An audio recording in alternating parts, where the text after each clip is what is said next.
Hi, this is Mark with my analysis for the week ahead. I'm going to show you some longer term trades I've taken, others I am looking to take, and I'll also show you how to be a bit more flexible and take things during the week.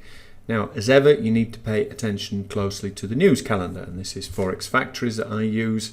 Tomorrow, Monday, there is a Fed announcement. You have to be careful with these. The Fed are it's just getting insane now. Last week, a week before, Yellen was making noises about the fact that they would use extra measures if need be, which would mean more printing of money, more QE, and other members were talking about putting up their interest rates next month. So they can't make their minds up on a day-to-day basis. So this has the potential to rock the market. Be very careful with that one. Tuesday and Wednesday, we have pound news. Pound CPI is an important one. Wednesday, we've got some more pound news. It's mainly the USD though, the core retail sales. If retail sales are good on top of other data that's come out of late, that should be positive for the dollar. Thursday, we have got Aussie dollar unemployment news and we've got British bank rate. Now, nobody expects any changes, but if for any reason there was a change, that would be a major surprise. Again, with the US, you've got CPI, and then on Friday, you've got Canadian manufacturing and the consumer sentiment. So keep your eye on it. We're not news traders, but we just want to be paying attention because at the end of the day, why price moves is not what is on a chart. What is on a chart is a reaction. It's actually the news and the data that is driving prices. Now, one piece of data I do pay attention to is the price of milk powder in New Zealand. And you can find this from globaldairytrade.info. And the reason is the last 2 years we've had some major, huge wins on the New Zealand dollar. And basically it just kept falling and falling due to the fact the price of milk was falling. Now, it has settled in recent weeks, and the most recent auction price was up slightly. And if you look at the graph here, you can see that price has risen ever so slightly, but nothing of any great benefit. Keep your eye on it. It is a heads up as to what's happening in New Zealand. New Zealand is an agricultural economy and China is their biggest customer. Ergo, it is important for their economy. Now, onto the charts. So here we have the New Zealand dollar, and this is on a weekly chart, and I have been showing you this since last summer. And since last summer, we were shorting at the top here, we shorted again at the top here, and then a few weeks ago I was with you and I showed you how I had shorted again here, and this one went a few hundred pips. These original ones here, these went 500 and odd pips, and the good thing is you only needed a small stop. So you go above the recent high. Now, last week I had a loss on this because I chose not to go against this one. I chose to go against this high and it took me out. However, I am back in again, and you can see it's simply bouncing from here and here. And the plan is that unless or until it fails, you keep going. And if you're risking 50 pips to make 250, you only need one winner in 5 to break even. So here you have a win, a win, a win, a win, a win, a loss. We're now back in again, and I'll show you why I got back in again, apart from the fact this is a major area. And I showed you 2 weeks ago, I gave you the entry point and it did it almost to the pip. So here we were, 68.60 was my chosen entry point. This is my M2 system, so I have my EMAs on here. And if we go down to a daily, this was a 68.60 entry. This was the one that spoiled it. And then we had spinning top indecision, and you can then take it back on a retake. And I got in, I think I got in here earlier in the week. You could have got here on Thursday, and this was a perfect M2 trade. You broke major support, you back in, you got your pullback, and this one is currently 50 odd pips in profit, was 80 odd.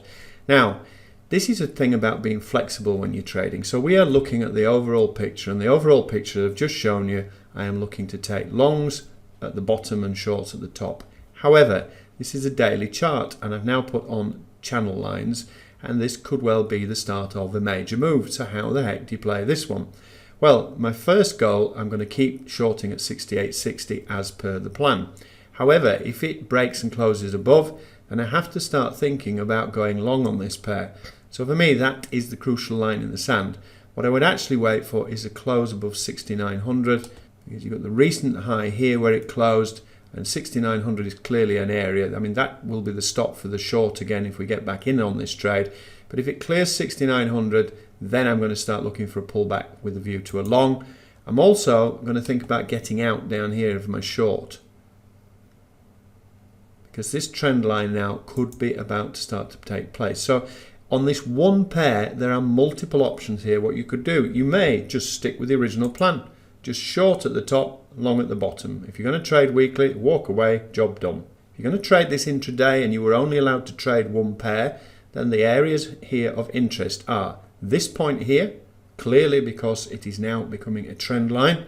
So you could be looking for potential long here, and I would wait on a daily candle close. But you could look for a long back up again. You could look for a break and a close below with a pullback for a short, and then all the way back down at the bottom again, you would be looking for a long back up. So one chart, multiple options. Get in the habit of saying to yourself, well, if it does this, I will do that. If it does the opposite, I will do something else. And if I'm not sure, I will walk away. This is the Euro USD on a weekly, and a couple of weeks ago when it was down here, I said to you, if it gets back up to 1450, I will short. And bear in mind, I always put my entries 10 pips below.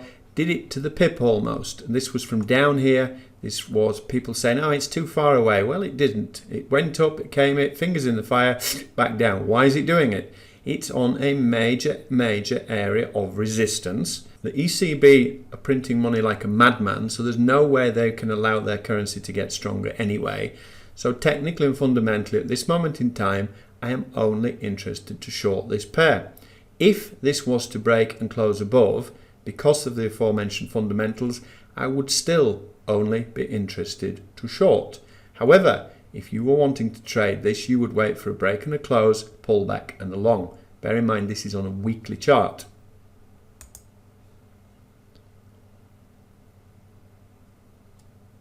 Again, on the weekly with some of the EMAs in, and I'm showing you here, and you can go in back here to December 2014. This has been a major area of support and resistance. And on the daily, this gives you a clue as how you could have got in here. So I gave you my area, I showed you 11450, missed it the week before. This was the Friday candle, I believe. I don't trade Friday, so I'd missed it, and it didn't get quite high enough. But patience, discipline, Thursday last week, we got the entry. And this one at the moment is 50-60 pips in profit. So for me at this moment in time, only interested to short there. And if it gets all the way back down to the bottom, anywhere around 105, I will be interested to long back up. Bear in mind, guys, again, this is a huge range. So if you're looking to risk 50 odd pips, and you're looking at a potential gain of almost 1,000. Aussie dollar yen, when price was back down here 2 weeks ago, March the 20th, I told you about this one. I was looking for a pullback up here. Unfortunately, it missed my entry. I think it was 20 odd pips. Spitting feathers because it's now gone 500, but it happens sometimes. But look why I was looking at this area. It's a confluence of lots of different reasons. This is actually 50% fib of the recent move. You've then got your monthly 200 EMA followed shortly behind by the 55 EMA and a major trend line. So that is the area. Now it's a long way back again, and some of you say, well, it'll never get there, but it did. And this one pre-Christmas went over 1,000 pips. Patience, discipline. Pound New Zealand dollar. This was my last session with yourselves, and I said to be looking for a pullback up here. Again, it missed fractionally, and I have now moved this trend line a little closer. Again, very frustrating because this one has gone 800 or 900 pips. But again, you know the plan now. So where would you look for entry, guys? Yep, up here. So we're looking anywhere around 2,100. Why? Because it's a trend line and it's done it lots and lots of times and it's made lots and lots of pips. And it is also looking across to the left is previous support and resistance, and we've got fibs in the area as well. No guarantee it will win. If it was to lose and it was to break this area on a daily candle, then I might start thinking of a potential long back up, or if I want to be more cautious, I'll wait for it to pull back here and then short it. And if you look at my M2 system, you perhaps now realize why I like all these EMAs. We're again looking for multiple reasons. What do we have in that area as well? We've got this big 200 EMA and we've got the 55 just above. So this is a hugely important area that traders, no matter which system you're using from around the world, will be aware of, and it's a whole number as well. So that's it for me on the pound New Zealand dollar. This is the pound USD. Okay, hopefully you now can see what I'm going to be looking at. What am I looking at? Well, 140 has clearly been a major previous area of support and resistance. Had this line on the chart for weeks and weeks and weeks. And what did it do last week? Some negative pound news came out and it came down and touched this to the pip and bounced back up again. Again, I showed you earlier, there is a lot of pound news this week. There was negative news out last week. We've now got Cameron going to head an investigation into offshore tax evaders, and oops, he's been found out that apparently his father and himself have been involved in the same practice for donkey's years. The Chilean Transparency Minister, I believe, has resigned, as has the Icelandic, and the new, clean Argentinian president is also being questioned as to his investments. So, as ever, the filthy rich and the politicians manipulate the system to their own end. If anybody else starts to play that game, they don't like it. Personally, at the moment with the pound, it's just too messy for me. If you're going to trade anything, trace bounces off, and if it breaks and closes below, then look for a pullback like last time. But it is choppy, and it will be very news dependent this week. Aussie dollar, again, we had this support and resistance area from the other week. We were in a range, all nice and easy, taking tops and bottoms. It's now broken through, pulled back. It was perfect M2. I didn't take it, didn't like it. We've got an inside bar now. I think this is very similar to the pound at the moment, guys. And there is big Aussie news this week, so I'd watch and wait and see what happens there first. S&P 500, I've shown you how, going back months and months and months, we're looking at shorts at the top here. Not quite got there as yet, but I would only be interested to short. Dollar yen. Dollar yen is currently dropping. The Bank of Japan will not, under any circumstances, want this because they are printing trillions of yen every day, and therefore they need their currency to weaken rather than strengthen. So at the moment it looks as like the only thing that could kickstart this is if the Bank of Japan was to intervene. However, technically, 105, we have got a confluence of support and resistance. I'm sure if I fib this, it's going to be somewhere around 60 to 70% fib. It's a bit catching and falling knife, guys. Technically, it's slightly of interest here, but it's a risky trade for me. And just look at this, the week before, complete indecision, spinning top. I would leave this alone at the moment. This is the pound Aussie dollar. Now, the difficulty with these things, with the pound and New Zealand and pound Aussie, is you're trading week against week. But technically, we've had a big move down. We appear to have bottomed out. We're going sideways at the moment.